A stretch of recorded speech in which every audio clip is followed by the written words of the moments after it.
Magdamag pumwesto sa EDSA Shrine ang ilang taga-suporta ng pamilya Duterte. Detalye po tayo sa ulat on the spot ni Bernadette Reyes. Bernadette?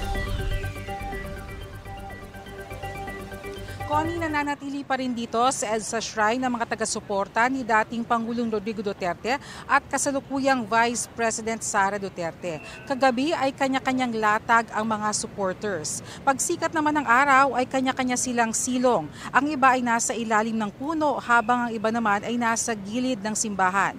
Mayroon din naglagay ng mga tabing.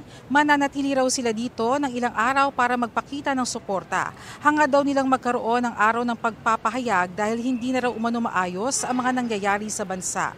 Nasa paligid din ng EDSA Shrine ang mga pulis mula sa iba't ibang lungsod kabilang na ang PNP Mandaluyong, Quezon City, Pasig at San Juan.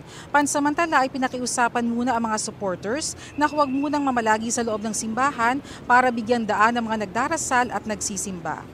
Connie, sa ngayon ay payapa naman ang sitwasyon dito at maayos din ang daloy ng trapiko. Connie? Maraming salamat, Bernadette Reyes.